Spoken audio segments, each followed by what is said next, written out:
On this Thursday night, an Ontario police sergeant ambushed and killed. The latest Canadian officer to be murdered in the line of duty. He's described by his colleagues as a coach, a mentor, someone that everybody looked up to. New rules for migrants at the U.S.-Mexico border. They are not dangerous people. They have been in danger. The potential consequences once time's up for Title 42. Ensuring athlete safety. The Fed's new measures aimed at stopping abuse and misconduct in sports. Global National with Donna Friesen. Reporting tonight, Nitu Garcha. We're here this afternoon to share some details with you of the tragic loss of one of our officers who has yet again been murdered, simply selflessly serving his community. It's another devastating loss for Canada's first responders. Overnight, Ontario Provincial Police Sergeant Eric Mueller was one of 3 officers ambushed while on a call in Bourget, about 50 kilometres east of Ottawa. All 3 were shot. Mueller did not survive. Good evening. Thanks for joining us. Sergeant Eric Mueller was a respected member of the OPP. He's being remembered as a father, a coach, and a model police officer. As Touria Izri reports in our top story tonight, the town is in shock. A veteran police officer arrived on this rural road, not knowing it would be his last day on the job. Sergeant Eric Mueller and his 2 colleagues responded to a call after someone reported hearing gunshots in the early morning. We got the call just after 2. They were there before 2:30, and then they went radio silent, and they had called for backup. When the officers got there, they walked into an ambush. I heard three bangs that sounded like gunshots, and I wasn't sure. But then 20 minutes later, everything lit up with sirens and cops. 42-year-old Mueller died from his injuries. The other 2 officers were sent to hospital. Today, our hearts are broken. Ontario Provincial Police Commissioner Thomas Carrick remembered Mueller as a family man and a model officer who spent half his life in uniform. He's described by his colleagues as a coach, a mentor, someone that everybody looked up to. The glue that held his shift together, the best leader that many people ever had the privilege of working for. 39-year-old Alain Bellefeuille was arrested and charged with 1 count of first-degree murder and 2 counts of attempted murder using a firearm. In this small community of roughly 1,100 people, there is disbelief. It's really scary to hear that there was a cop who was shot and killed just doors down from where we live. We live here with our 6-month-old baby. We thought it was a fairly safe community. Community members are deeply unsettled by the shooting and at the number of Canadian police officers who have been killed or injured on the job over the last few months. Mueller is the 5th police officer killed in the line of duty since September in Ontario alone. It's a dangerous job. People know that when they sign up, but it shouldn't be like this. Prime Minister Justin Trudeau agrees something needs to change. I've been working with the Minister of Public Safety and with the Minister of Justice to see what more we can do to keep them safe, but this has to stop. Mueller experienced the dangers of policing before. In 2008, he was seriously injured while making an arrest. He returned to work while still recovering. Colleagues say his commitment to the job did not waver. A highly respected officer murdered while serving his community. Touria Izri, Global News, Bourget, Ontario. Sergeant Eric Mueller is the 9th Canadian police officer to be killed on the job since last summer. In March, Quebec Sergeant Maureen Bro was stabbed while making an arrest. A week and a half before that, Edmonton Constables Travis Jordan and Brett Ryan were shot while responding to a family dispute. In December, Constable Greg Piershala was fatally shot in an ambush in Ontario. Constable Shaylin Yang died in October in BC after being stabbed while assisting a parks officer to issue an eviction notice. Constables Devin Northrup and Morgan Russell were also killed in October, responding to a disturbance at an Ontario home. And Constable Andrew Hong was on a break from training when he was shot and killed in an ambush attack in Ontario in September. To Alberta's wildfire crisis now, where Canadian soldiers are moving out to help battle the fires. Today, the Canadian Armed Forces began deploying personnel to establish bases of operations throughout the province. They'll assist with evacuating communities, transporting resources, and aiding firefighters. Their efforts will be focused on the areas of Grand Prairie, Fox Creek, and Drayton Valley. The Canadian Armed Forces are now deploying resources to provide strategic airlift services and construction engineering services. And frankly, when these types of tragic events occur in any community, it's all hands on deck, and we all work together to make sure that we get the job done. Thousands remain displaced by dozens of active wildfires still burning across Alberta. More than 20 of those blazes are out of control. In the U.S., tens of thousands of migrants are expected at the country's southern border as a pandemic-era policy known as Title 42 expires at midnight. Many migrants believe they'll have an easier time claiming asylum in the U.S. and have been rushing across the border to beat the deadline. But as Jackson Proskow reports, the Biden administration is pushing through a sweeping new policy to again turn asylum seekers away. A crush of humanity has gathered at the U.S.-Mexico border. People who fled their home countries came believing they'll soon be able to enter the U.S. What we hear about immigration is that it's until May 11th. That's why we're arriving here today, says this Colombian woman who crossed into Arizona in the middle of the night. Tens of thousands of people are awaiting the expiration of Title 42. The pandemic-era policy that bans asylum seekers. They've spent days under the hot sun with little food or water, hoping to make it to the U.S. When Title 42 expires at midnight, thousands of people per day are expected to attempt to cross. The Biden administration has told them to rethink their plans. Our borders are not open. People who cross our border unlawfully and without a legal basis to remain will be promptly processed and removed. At midnight, the U.S. will begin a new policy that requires migrants to first claim asylum in Mexico. The U.S. will deport anyone who is ineligible and ban them from re-entering for at least 5 years. The challenge, of course, with the asylum claims is that even under the new rule, there are still some procedural steps that DHS has to take before they can execute the removal of that individual. The coming weeks will likely see processing centers overwhelmed. The U.S. has sent soldiers, thousands of immigration officers, and legal officials to the southern border. Emergency shelters have opened in border cities where there's been a surge in people crossing illegally. These people's lives have been in danger. They've been under political oppression. They are not dangerous people. They have been in danger. But in the U.S., they will no longer find safety. The people who've made this treacherous journey for a better life now risk being deported back to the countries they fled. Jackson Proskow, Global News, Washington. The Canadian military's Independent Sexual Misconduct Support and Resource Centre is creating a new fund to help victims pay for legal services. It's one of the changes announced today by Defence Minister Anita Anand, who says building a strong military is her first priority. What that means is modernizing our thinking to ensure that discrimination, sexual harassment, and inequality have absolutely no place in the Canadian Armed Forces. Our Ottawa Bureau Chief Mercedes Stephenson joins us now. Mercedes, Anand announced a handful of changes today. How significant are they?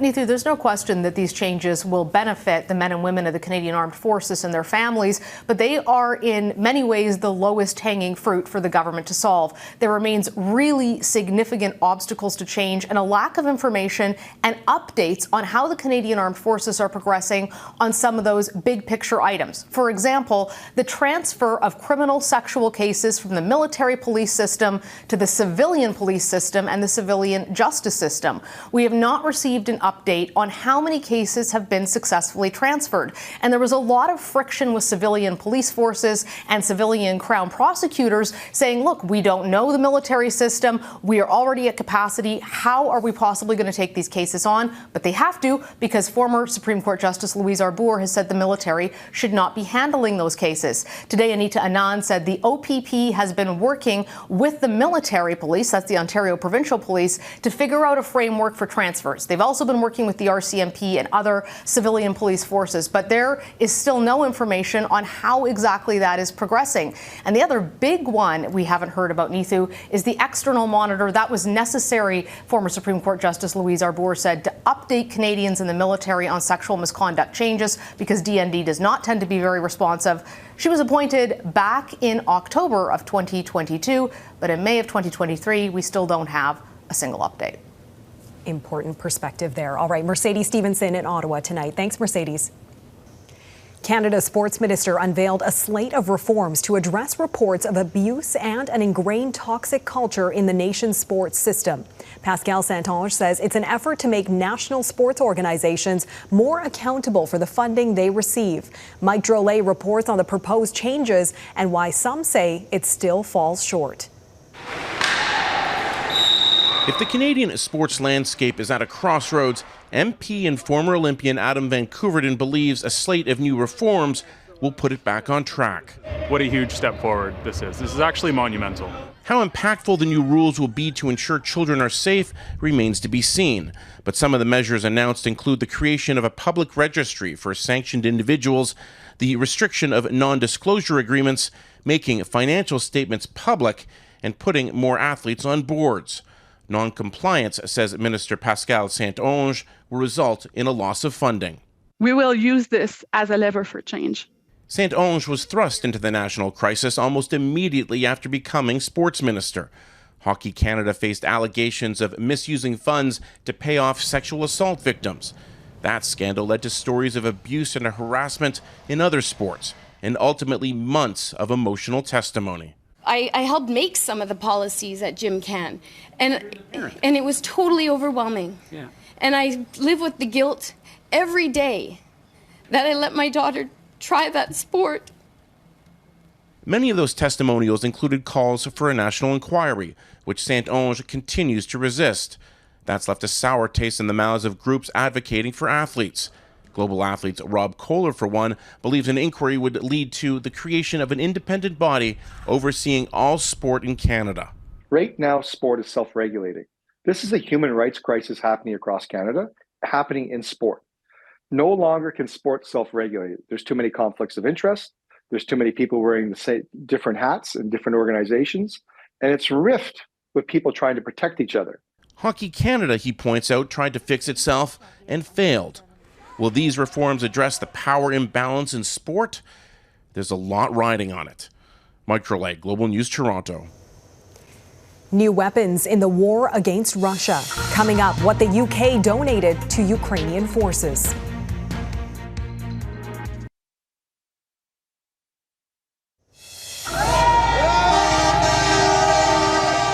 Pakistan's Supreme Court has ordered the release of former Prime Minister Imran Khan, ruling his arrest was illegal. Khan is still in custody but is able to see some friends and family. His dramatic arrest Tuesday over allegations of corruption sparked a wave of violence across the country. There was tension again today between police and supporters celebrating his release. Khan was ousted as Prime Minister just over a year ago and has been campaigning for early elections ever since. A rocket has fired from Gaza, hitting a building in Israel and killing one man. It's part of the latest and worst violence in months between Israel and Palestinian militants. Earlier in the day, Israeli airstrikes killed 2 more commanders of the Palestinian Islamic Jihad, a group said to be responsible for many rocket attacks against Israel. The spike in fighting started Tuesday and has killed more than 25 Palestinians, many civilians and children. Hundreds of rockets have been fired upon Israel in retaliation, all while Egypt attempts to broker a ceasefire. Russia launched a deadly air assault on eastern Ukraine today. Several places were targeted, including a home in Slovyansk. At least 1 woman was killed. The city just northwest of Bakhmut has been repeatedly targeted by Russian troops. Ukrainian President Volodymyr Zelensky says his soldiers are ready for a fresh spring offensive, but are waiting on promised reinforcements from NATO. Today, the UK announced it has donated long-range cruise missiles to Ukraine, the first country to do so. As Crystal Gamansing reports, it could be a key piece of battlefield equipment. The Storm Shadow missile has armor and bunker-busting capabilities.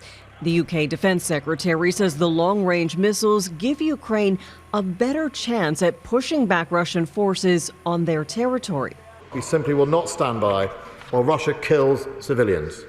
We've seen what Ukrainians can do when they have the right capabilities. But Ben Wallace acknowledged the Storm Shadow missiles are not in the same league as what Russia is currently hitting Ukraine with. The newly donated missiles can travel roughly 250 kilometers, where Russia's Caliber cruise missiles, for example, can hit targets 2,000 kilometers away. The grief and horror of those attacks can be seen across Ukraine. The governor of the Zaporizhzhia region reported 8 people were injured Thursday, including 3 ambulance workers responding to the strikes. How can they make us suffer like this? People have struggled all their life. Now they are left with nothing. 5 months of fighting have leveled Bakhmut. Control of the city means control of a supply route to the eastern battlefront. Both sides claim they're making progress, albeit slowly. Anyone hoping the wait for a counteroffensive would end after the long and grueling winter will have to wait a bit longer. The Ukrainian president revealed to the BBC that his troops are ready, but they won't be pushing ahead until more weapons, including tanks, are delivered. The spring offensive may not be getting underway just yet, but a new training mission in Latvia begins on Monday. It's a joint initiative between Canada and Latvia, and junior officers will be trained in areas such as responsibility of battle and maneuver coordination. Canadian forces are now in 3 countries training Ukrainians. Neetu? Crystal Gamansing in London. Thanks, Crystal. Wildfire worries ahead, how the smoke is impacting hospital intake across Canada.